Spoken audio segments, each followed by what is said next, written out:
Langkah yang pertama, kita akan menyediakan beras.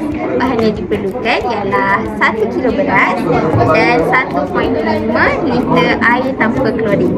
Okey, mula-mula kita akan tuangkan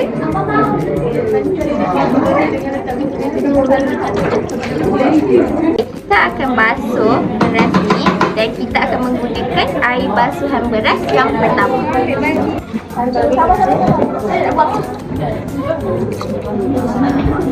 Untuk langkah ketiga, kita akan gunakan air basuhan beras yang pertama. Jadi dalam langkah ini, kita perlu menapis air beras menggunakan penapis.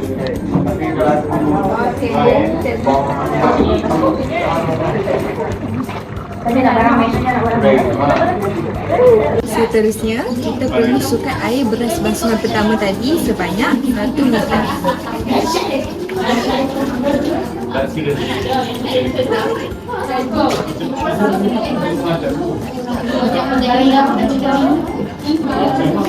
Seperti yang kita lihat di sini, air tidak mencukupi sebanyak 1 liter. Jadi kita boleh gunakan air beras basuhan kali kedua. Masukkan air basuhan kedua sehingga cukup 1 liter.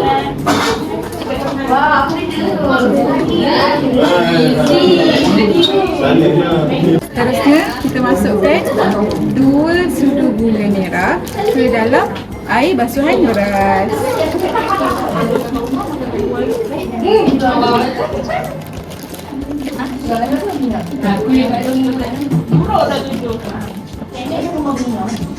Kemudian kita kacau gula merah ini yang ada dalam air basuhan beras ni lah sehingga larut.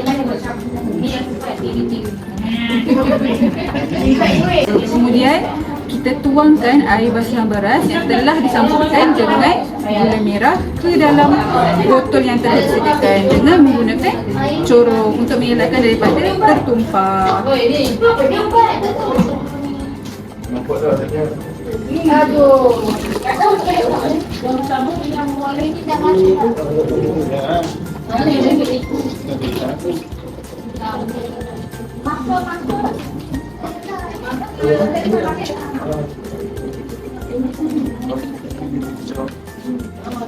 Akhir sekali, tutup air bancuhan tadi dan goncang sehinggalah gula kita larut dengan sepenuhnya.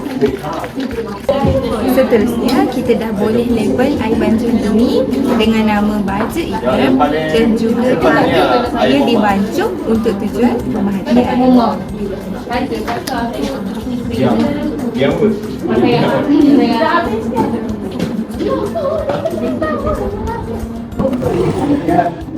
Inilah dia hasil penghasilan baja EM. Terima kasih.